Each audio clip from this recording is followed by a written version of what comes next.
Okay, so tonight's topic of prophetic leadership, or tonight's focus on the topic of prophetic leadership, inshallah. As I mentioned last week, I'm using a research paper that I prepared for my master's degree on the prophetic leadership of the Prophet ﷺ, and tonight's segment is going to be a little bit more technical than last week. I got some feedback last week, and people said that it was pretty technical. But we have to, in order to lay a foundation on this topic, a proper foundation, inshallah, we have to go through some of the technical aspects, some of the definitions, and the starting point with most research papers or a review on a particular topic is making sure that we get the definitions right, that we understand what it is we are looking at, inshallah. So tonight, the purpose of this research, that research paper, and why I did it, is to determine whether a distinct leadership model associated with Prophet Muhammad ﷺ could be identified. So that's the first part. Can we identify a distinct leadership model of the Prophet ﷺ? And then secondly, to describe the distinguishing features and characteristics of this model. But then as part of the framework for this research, so what is the hypothesis of this research paper? That considering the impact of the Prophet ﷺ on world history and humanity as a whole, there is a distinct leadership model of Prophet Muhammad ﷺ. So that's the hypothesis.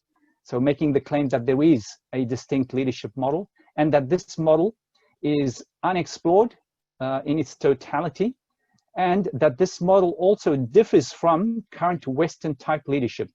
And I spent a little bit of time on that last week, talking about the industrialized Western centric neoliberal profit-based positivist models, as opposed to the Eastern or non-Western models that we don't have a lot of exposure to. So this also forms part of this review, using the Prophet ﷺ's model and then comparing it to contemporary models. Okay, so I'm going to head back to the video now, inshallah. Okay, so chapter 1. So that's the main purpose. The purpose of this research, so again, as I mentioned there, and as the study argues, that the difference in the Prophet ﷺ's leadership model is twofold. There are two main differences. The first difference is its distinction. It is distinct with regard to the presence in the person of the Prophet ﷺ of a complete set of beneficial leadership characteristics or traits, making the Prophet ﷺ therefore universal, a universal model in this respect. That's the first distinction. And the second distinction is the utilization of all essential human behavioral approaches or styles to engage with his followers and the society in which he lived in order to achieve ethical outcomes, useful, productive, ethical outcomes. And these distinctive features of the Prophet ﷺ's leadership model may constitute a universal standard against which other leadership types could and should be measured. So that's an expansion of the hypothesis or the argument that we are trying to make in this review, in this research. And that's what we're going to look at, inshallah. We're going to try and answer these. We're going to try and answer this question in a more substantive way. And then, so the first part of this research will describe the available contemporary leadership models. So I'm going to go in a little bit more detail, more than last week, to try and describe and outline what contemporary leadership models exist, to identify key data elements that could be used as a comparative assessment, because we need to have concrete data that we are using to compare the Prophet ﷺ's model with contemporary models. And then the next part, the next chapter, will outline the Prophet's leadership through a horizontal review of his entire 23-year leadership period or tenure, and engage a cross-sectional assessment against these contemporary models, and described in order to extract distinctive elements and features which will then make up the Prophet ﷺ's model. So we need to be able to describe the Prophet ﷺ's model at the end of this exercise. And then finally, in chapter 3, will outline a vertical review of select case studies of the Prophet ﷺ leadership model tested in the context of a power imbalance of securing the rights of minorities. Now, what I've done is I've looked at one particular aspect of leadership, and I mentioned that before, and that aspect is looking at to judge a leader's effectiveness and success. The criteria that I used in this paper is looking at the rights of minorities and how well did the leader secure the rights of minorities. And it's relevant to our topic and relevant to the current context and to the case that I just mentioned before about Black Lives Matter. So the issue of color, of race, of religion, of disability, discrimination by and large. So minorities who need to have their rights secured. And I mentioned last week that great leaders, we can assess their greatness by how well minorities are looked after in society. And Mahatma Gandhi is famously quoted to have said, a nation's greatness is measured by how it treats its weakest members. And that is why I chose this particular aspect to determine the success of the leadership of the Prophet ﷺ compared to the success of contemporary leadership models. And if we use that criteria today, then by and large, we will assess current leadership to be a failure, unfortunately, and that a lot of work needs to be done if we use that criteria of looking at the security of the rights of minorities. Okay, so tonight, we're going to look at the contemporary leadership model and theories that currently exist. And I'm going to go through the main models, not all of them, and the main models, go into them in a little more detail. So to start out with, in scientific terms, a theory or theoretical framework is used to describe a practical phenomenon. So something that practically happens, to describe it. So use a theory to describe what is currently taking place. So the theory must be based on reality. And secondly, the theory must be applicable in practice. You must be able to see the theory in practice. Theories are not absolute laws, but are always tentative and based on probabilities of events occurring in practice and repetitively occurring. So what makes a good theory? A good theory is free of contradictions. Secondly, it is consistent with reality and observable data. So the observable data, the example that I gave before, the securing the rights of minorities, that can be measured. That can easily be measured to see how well minorities are looked after. Those are observable data. Another aspect of a good theory is that it is testable. You can replicate it. You can take that theory, take that model, use it in a different context and see whether it works or not. And then lastly, it's applicable to a wide range of similar settings and explained in simple rather than complex terms. So the fifth element was the theory needs to be explained in simple rather than complex terms. If it's too complex, then it's not a workable theory. As I mentioned last week, theories or models of leadership vary and can broadly be categorized into two groups. So these are the two main groups that I've placed leadership models into. The first is classical or traditional. So that's the first group, the classical or traditional leadership models.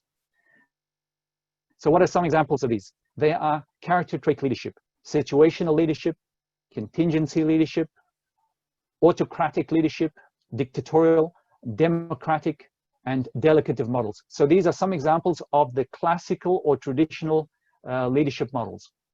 The second group are the new or contemporary approaches of leadership. And what are examples of these? They are ethical leadership, charismatic leadership, transformational, authentic, servant, spiritual, and others. And there's a few others, but these are the main ones. So you can see you have the traditional and then you have the new contemporary approaches to leadership.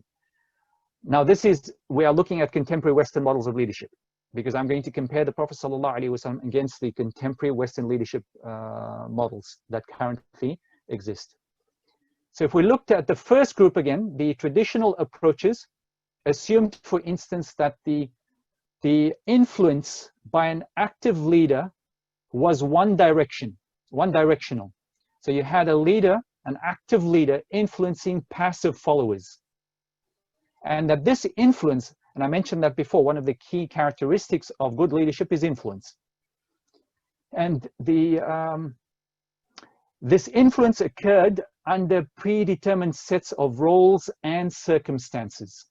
And over time, these models were found to be inadequate because they inadequately characterize the leadership process, and as such, newer developments of these models move beyond mere follower performance to follower engagement and self-determination of followers, as well as the incorporation of ethical and moral aspects or orientations into leadership, because the influence could either be good or bad on the follower. And the influence generally was one directional. Followers were passive. Followers were not engaged in the leadership process. And since leadership is a complex and dynamic social process that is not static, it's also not rigid, there are some subtypes or styles that have elements in common. For example, some scholars consider authentic leadership to be a more generic root construct that is compatible with other positivist leadership models. So authentic leadership is a leadership style that we'll find in the second group, the contemporary models of leadership. But it probably comes from the traditional, and some of these new contemporary leadership models, they evolved from traditional leadership models. So if we go back to the traditional group, and primarily it started with describing a leader's character traits, a leadership characteristics, and his or her behavioral approaches that are used, so leadership styles, under certain circumstances or situations. In fact, no one single leadership approach is necessarily the best, since theorists have always envisioned that to be effective, leaders must employ a range of behaviors that may be suitable for given situations. So that's two things. Just to step back a little bit, so we have leadership characteristics and we have leadership styles. Leadership styles is behavior. So characteristic is an innate quality. So for example, honesty, trustworthiness.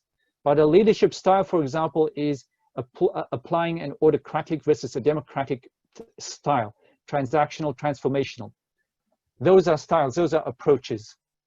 But good leaders will have multiple styles at their disposal, and they will use a particular style dependent on the situation or the followers that they encounter, that they are engaging with.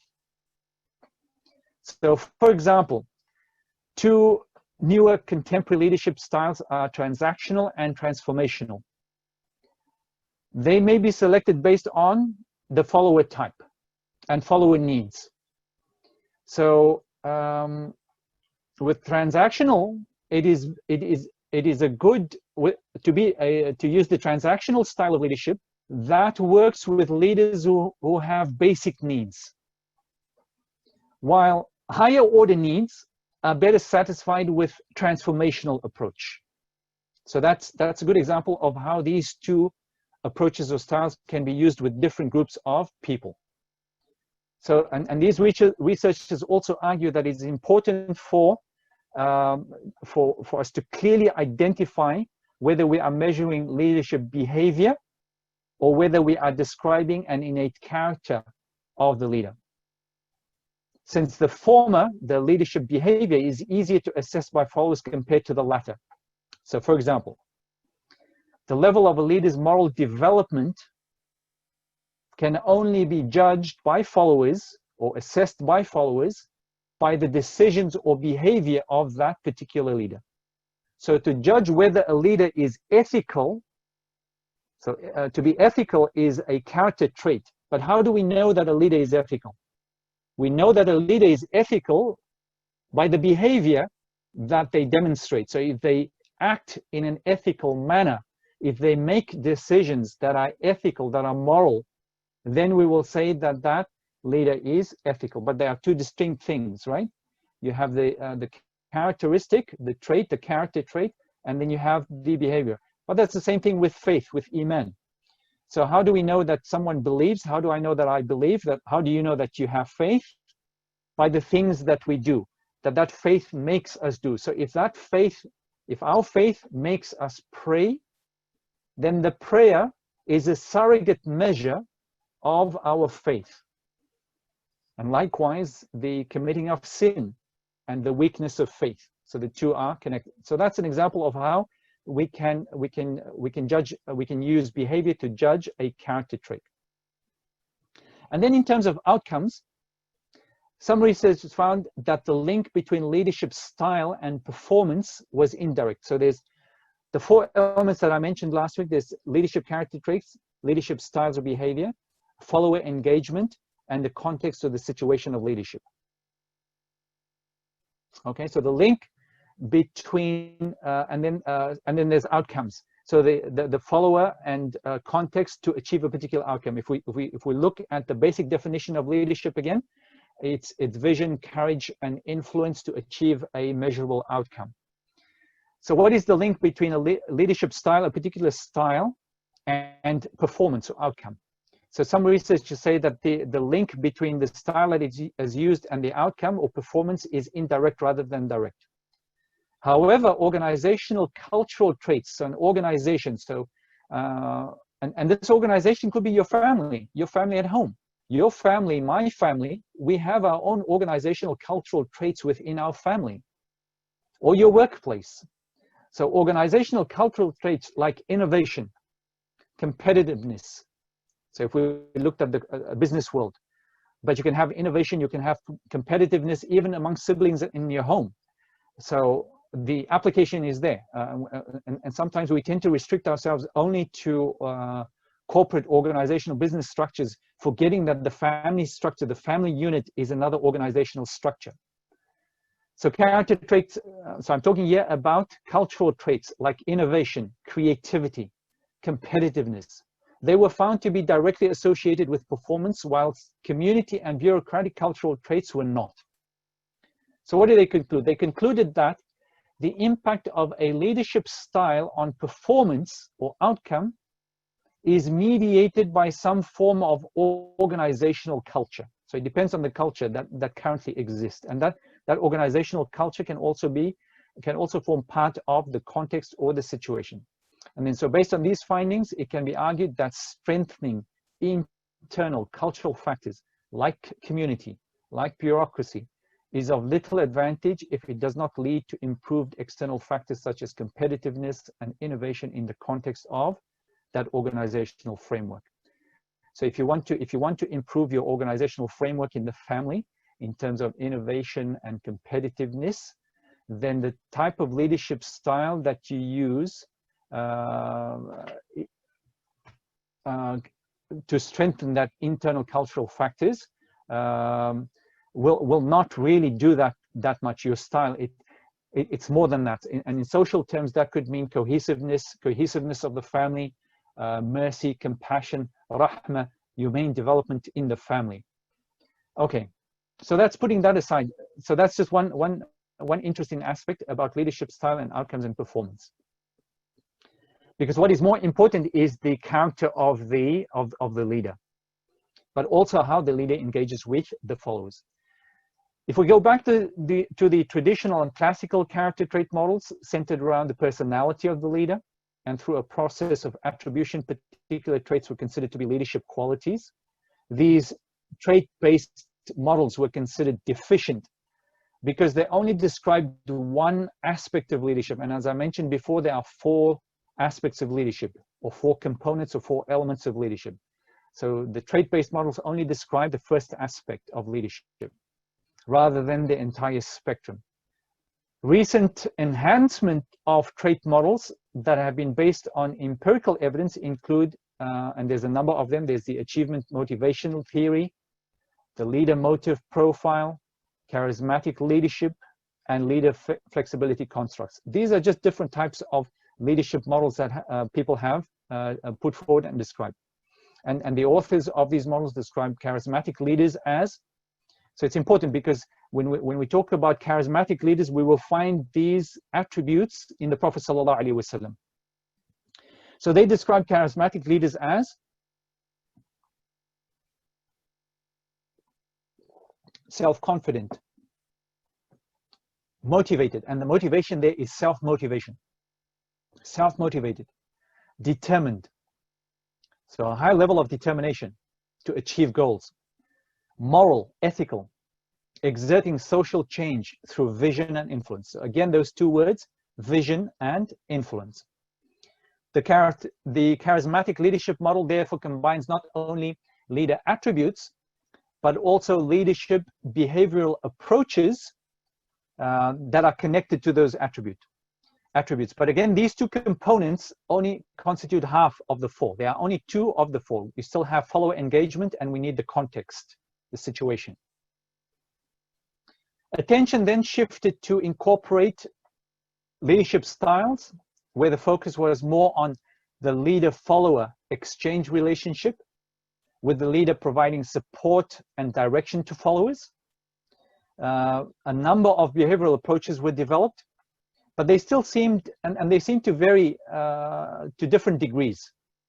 One group, for example, advanced 5 models to reconcile these differences. So they came up with the contingency theory of leadership, the path goal theory, the life cycle theory, the cognitive resource theory, and decision-making or decision process theory. So you'll know some of these, but it's not important. What I'm trying, the names of these models are not important. What is important is the attributes or the characteristics of these models. And we're still dealing with the two main ones, the traditional and the new contemporary. So looking back at these 5 models, the contingency theory outlined how situational variables, so that's the fourth element, the fourth part, the situation, how situational variables impacted on leadership attributes and behavior.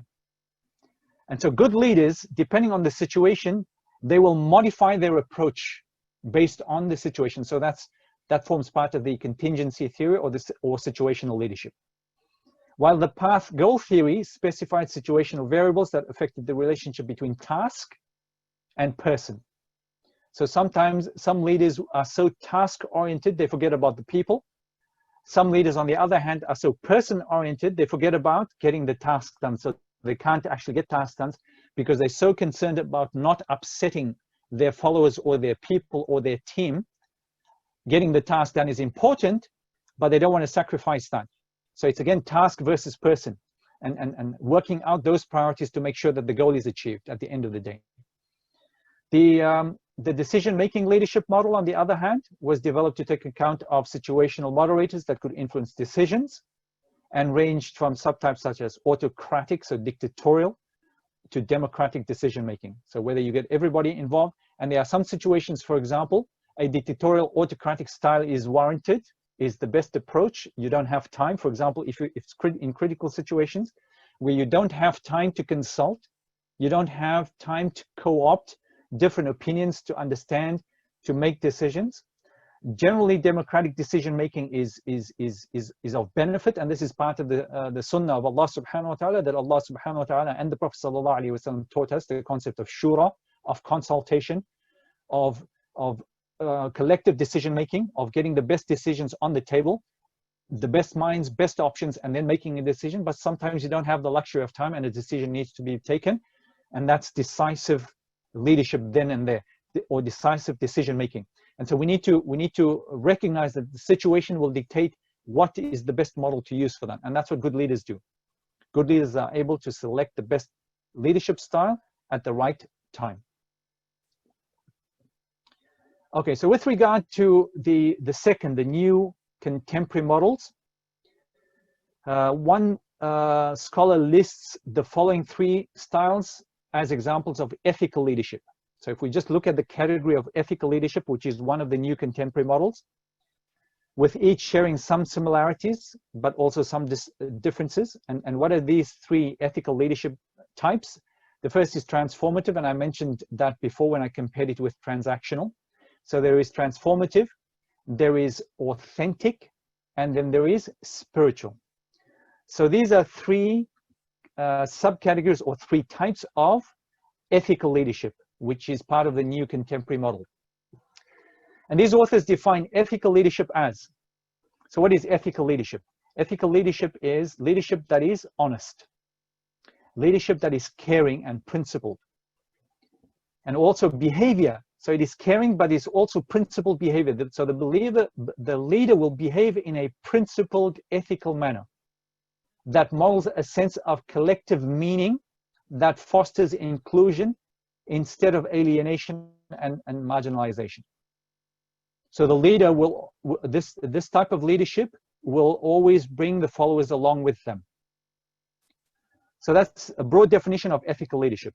And in fact, they demonstrate that ethical role modeling by a leader is more effective than both a group's code of conduct. So I mentioned that before about the culture of the organization is, so the example set by a leader is more effective than a group's culture, and also more effective than a follower's own ethical values. And that is significant. So that's important to know, that the example that a leader sets has a lot of influence. And significantly, a caring ethical climate was identified by them as being the most conducive to positive organizational commitment. And subhanAllah, that's what the Prophet ﷺ set up with his model and with his community, a caring ethical climate.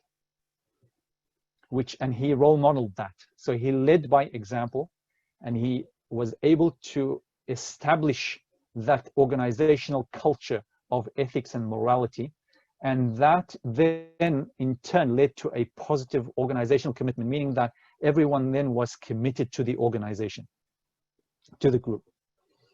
Similarly, another scholar argues that since morality is part of the essence of leadership, morality is part of the essence, the definition, the ontology, the ontological basis of leadership, the real basis. So what is the real essence of leadership? It is morality. So a lot of scholars argue that morality is the real, and this was only emphasized recently in the new contemporary models of leadership.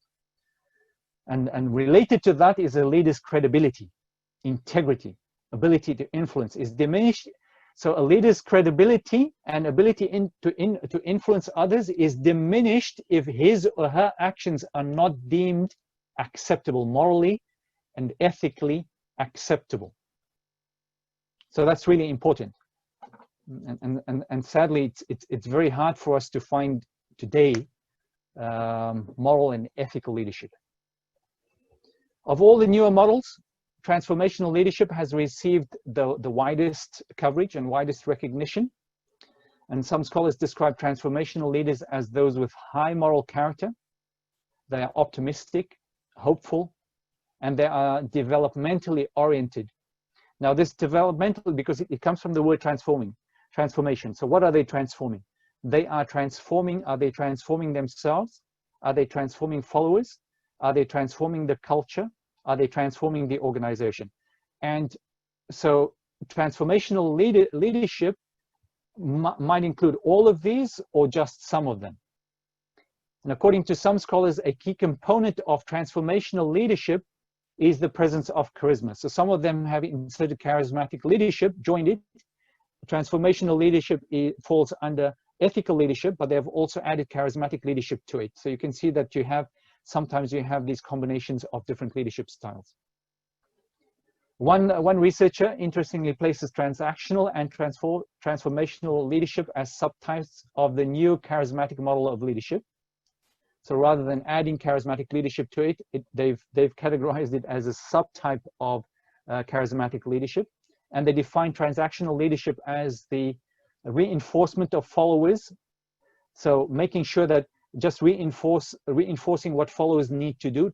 So the leader with followers is a transaction. It's just a transaction that is taking place. Whereas while transformational leadership is moving followers beyond self-interests for the good of the group. Self-interest, and their self-interest can be either self-interest by the leader or self-interest by the follower. And sadly, most of the time what happens is leaders are so focused on their own self-interest, and followers, if they're coming and joining an organization for the pay and benefits, then they will be so focused on that, and both groups lose focus on the objectives of the organization. So the organizational goals get lost in that competing focus on self-interest or needs, personal selfish needs. and rather than the good of the group. Central to transformational leadership is the behavioral abilities of envisioning. Again, looking at vision as an important component of the definition of leadership. But what is envisioning? Envisioning is the ability of a leader to firstly have a vision of where that leader wants to go, but making it possible for followers to see the same thing. That's the power of influence, the power of envisioning, of making sure, and part of that also comes with good communication skills. Some leaders have good visions, but they can't articulate, they can't communicate, they can't allow the follower to also envision that goal. A second aspect of transformational leadership is enabling followers in the organization, enabling them or enabling the process for transformation to occur. And the third is empowering followers, giving them the power to collectively achieve with the leader what the goal they set out to achieve is. And then I'm going to finish on this, inshallah. I know sometimes it's a bit hard to stay focused when there are so many, but I'm going to try and summarize it very briefly, inshallah.